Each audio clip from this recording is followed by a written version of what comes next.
President Yoon and his Japanese counterpart Fumio Kishida will sit down for a summit in Tokyo next week.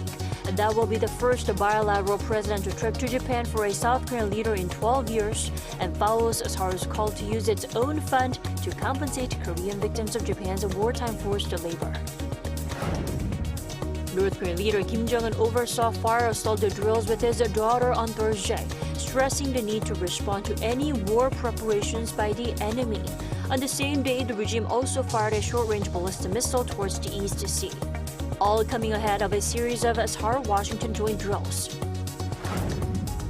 Team Korea faces Japan tonight in Tokyo at the World Baseball Classic. After falling to Australia in the opener yesterday, the Korean squad must beat its rival to have any chance of advancing to the next stage. President Yoon will be in Tokyo next Thursday and Friday to meet with Japanese Prime Minister Fumio Kishida for the first top-level visit between the two countries in 12 years. While the exact details have not been confirmed, Yoon and Kishida are expected to discuss ways to overcome the two countries' trade spat and bolster military intel sharing to deter North Korea's nuclear and missile threats. Other possible topics are increasing economic and people-to-people exchanges with the potential meeting of the business leaders. First Lady Kim Gun-hee will join Yoon on his trip and hold a fellowship event with the Japanese PM's wife Yuko Kishida. Yoon's office announced the trip on Thursday, 3 days after Seoul proposed compensating Korean victims of Japan's forced labor through private voluntary funding rather than seeking reparations from Japanese firms. Tokyo has responded positively to the move, with Kishida expressing his appreciation on Thursday in remarks to the media. North Korean leader Kim Jong-un visited an artillery unit with his daughter on Thursday, stressing the need to respond to any war preparations by the enemy. On the same day, the regime also fired a short-range ballistic missile towards the East Sea, all coming ahead of a series of Seoul-Washington joint drills. Our Kim Hyun-sung reports.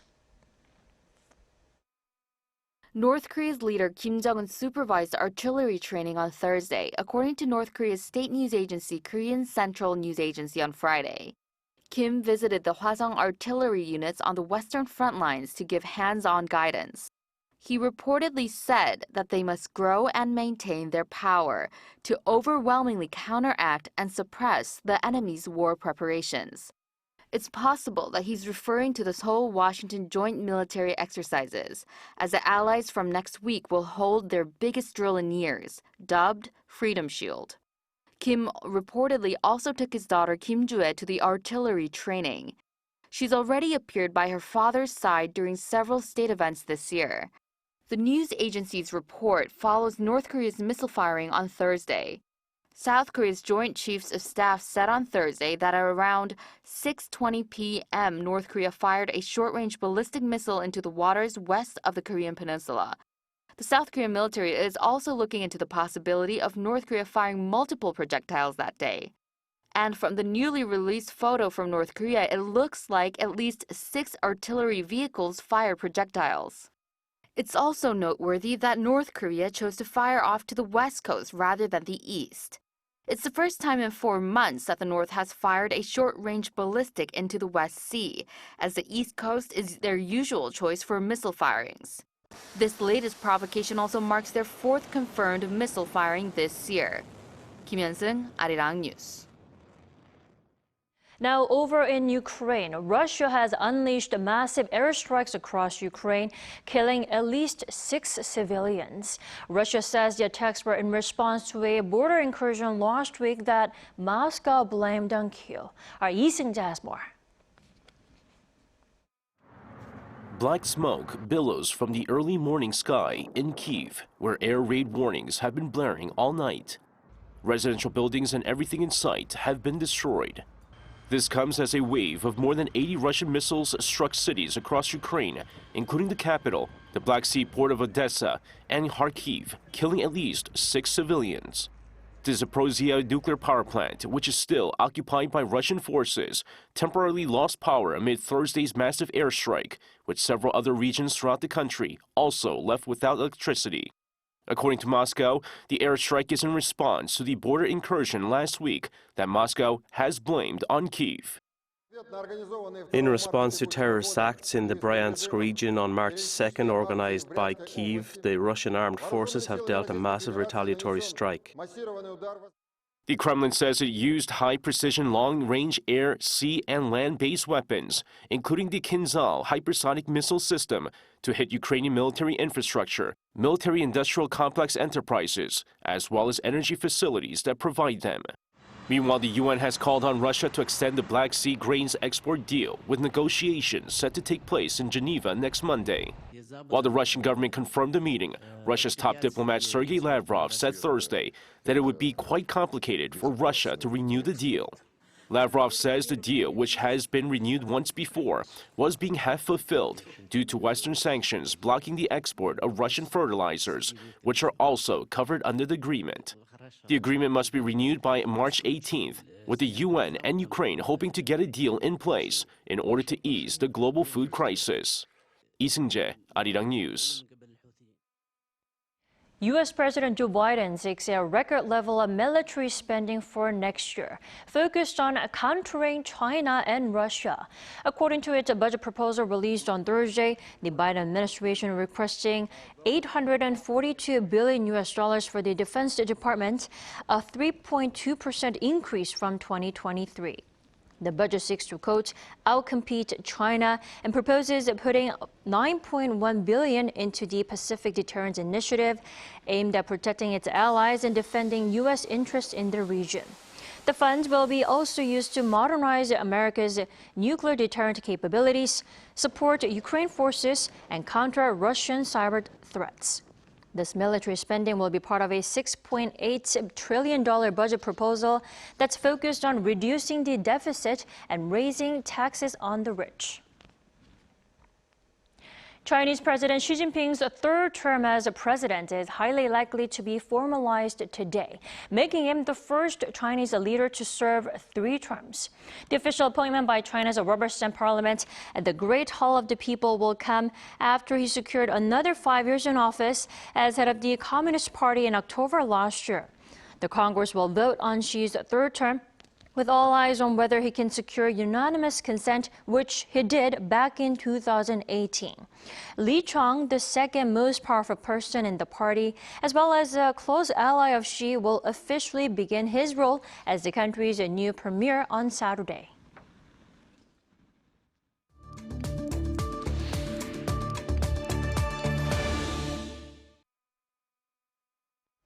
BTS members are still on a roll not only as a complete group but also as solo artists.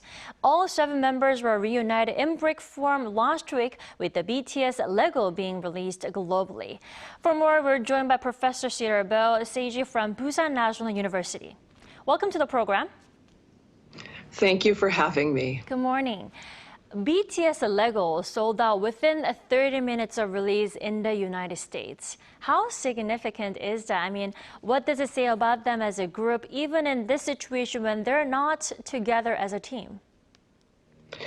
Well, I think how quickly a product sells out can actually be a strategic decision to drive interest by under-manufacturing, or a tentative start by Lego to see how much support the set would have.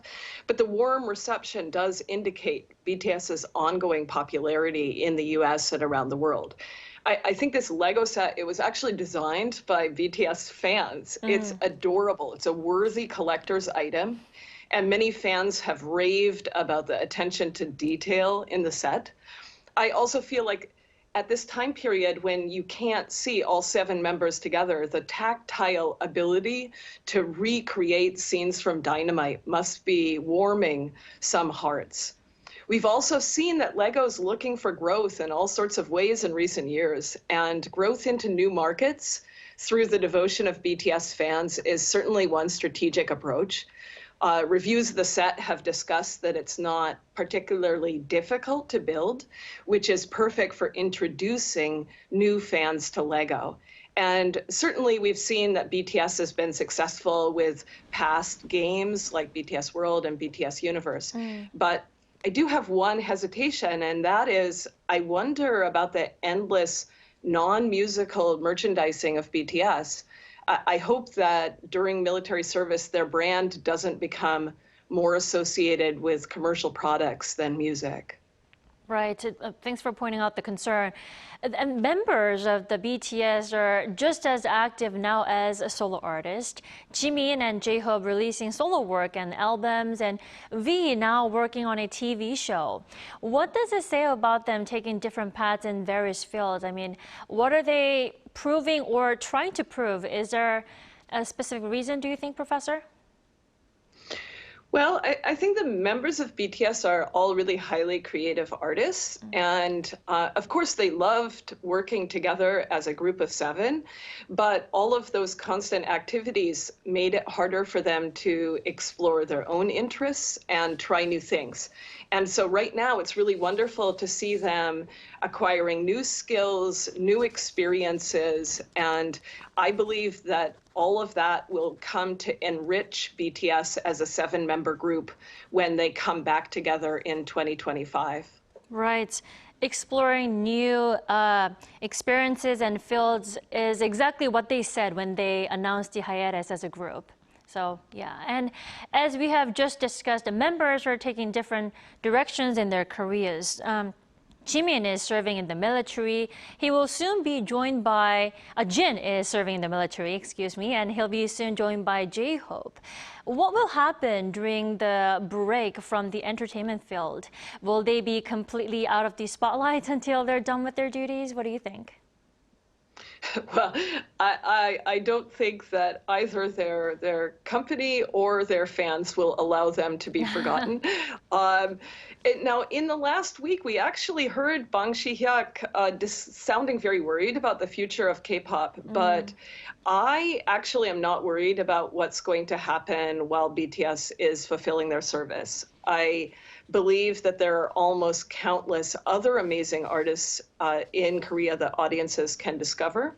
And in a way, BTS was so big that they were pulling all the oxygen out of the room. So with BTS not active as a full group, it provides room for fresh beginnings and new directions for other artists and the industry. And in the meantime, even though the members of BTS may be serving in the military, I'm sure they're going to find inspiration for new lyrics, new music, new choreography. And I believe that when they come back, they're going to be refreshed and better than ever. I agree. Taking some time off of your work, your interests, can be a new opportunity for more in the future. Yeah, go BTS. All right. Thank you so much for connecting with us all the way from Busan this morning. Yeah, have a lovely day. You too.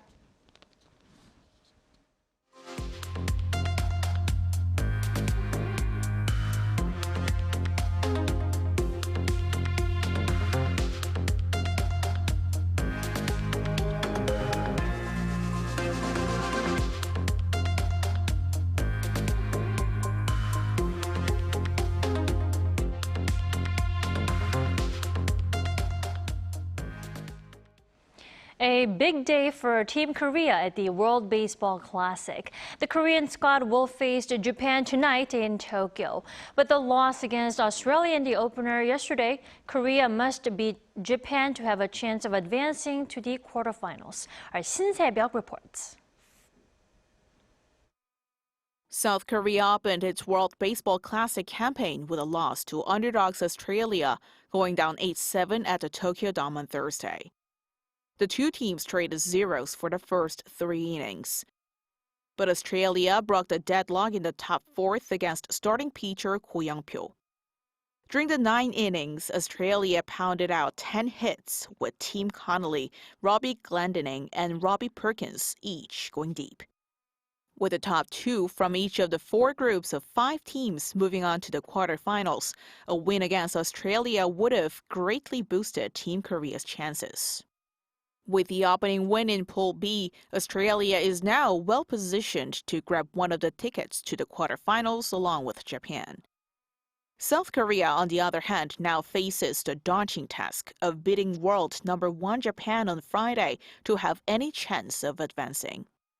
If the Korean squad doesn't make it to the next stage, it will be the team's first round exit for the third straight time after 2013 and 2017. 신세벽, Arirang News. Staying in sports, the new head coach of South Korea's men's football team, Jurgen Klinsmann, has unveiled his ambitious goal of leading Team Korea to the quarterfinals of the World Cup. Our Choi Soo-hyung tells us more. South Korea's new head coach Jurgen Klinsmann on Thursday spoke to the nation's media for the first time since taking over the Taegeuk Warriors. He was appointed on Monday last week and arrived at Incheon Airport at 5 a.m. on Wednesday. At the Thursday's press conference, Klinsmann officially announced who will be joining his backroom staff. Andreas Herzog, who has been working with Klinsmann since 2011, is his number 2, while former Taegeuk Warrior and German-born Chaduri is a technical advisor.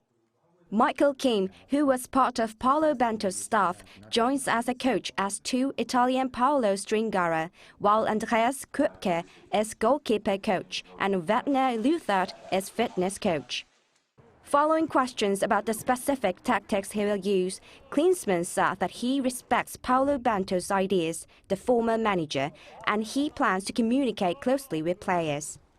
He added that technical ability, body language, communication, and confidence will be the most key parts of his team.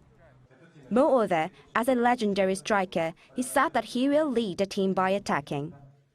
My personal background was a striker, so I always love to attack. According to the Korea Football Association, Klinsmann has signed for a period of 3 years and 5 months until after the 2026 FIFA World Cup in North America and will reside in Korea during that time. He also mentioned that his coaching staff will move freely in and out of Korea, but they will always be with the players wherever and whenever they're needed.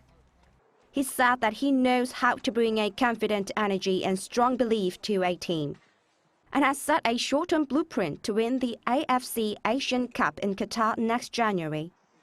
Choi Soo-hyung, Arirang News.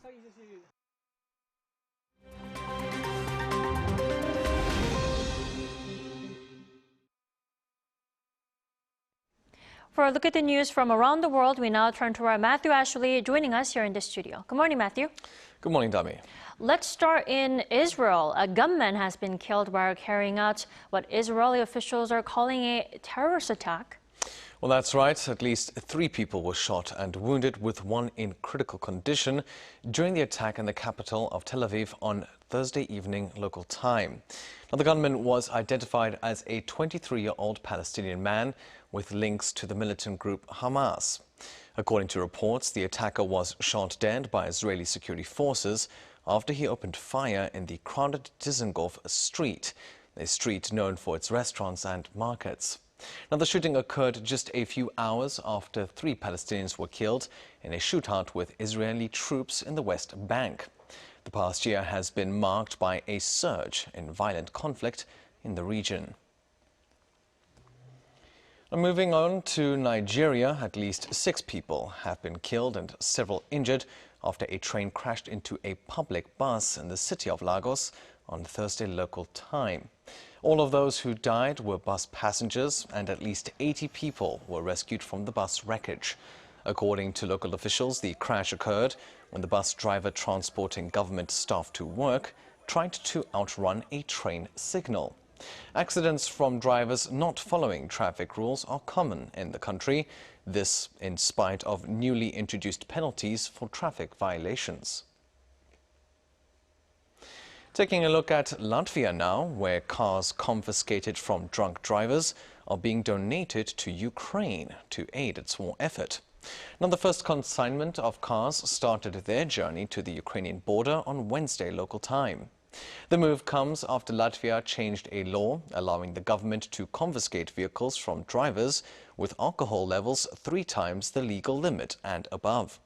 But with limited space at car impounds, the state decided to donate the cars to Ukraine instead of auctioning them. The cars are being transported by a non-profit called Twitter Convoy and will be given to Ukrainian hospitals and the military. With a small population of some 1.9 million people, Latvia records about 3,500 drunk driving cases per year.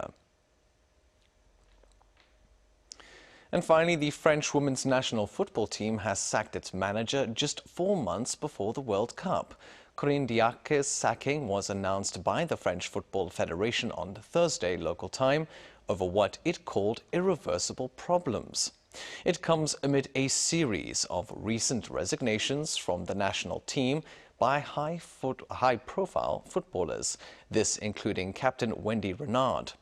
Players have criticized Diacre's management, but the former manager says she's been targeted as part of a smear campaign. The Women's World Cup will be jointly hosted by New Zealand and Australia and will kick off at Eden Park in Auckland on July 20th.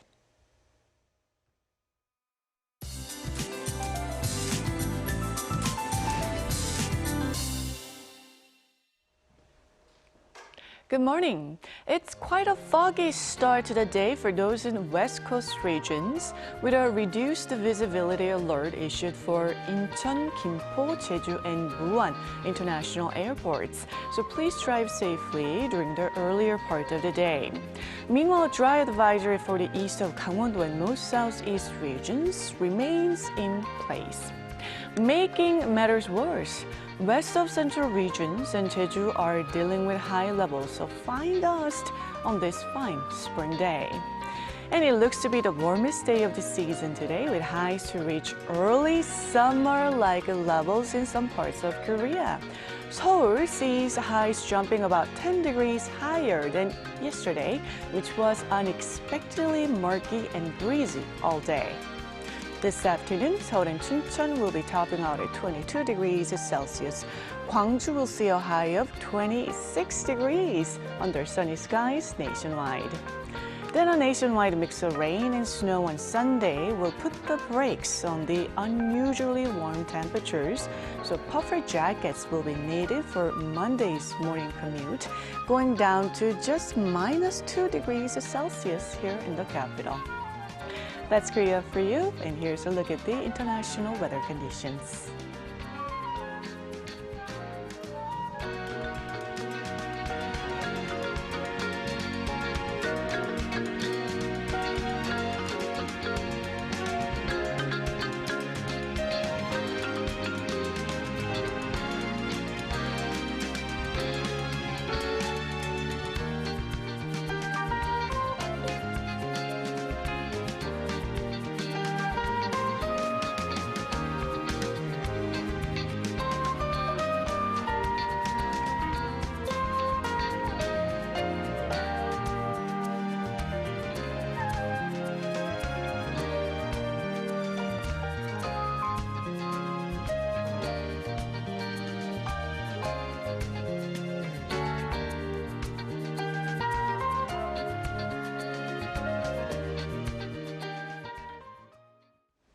That wraps up today's New Day at Arirang. We'll be back next week for Monday's edition at the same time. Happy Friday!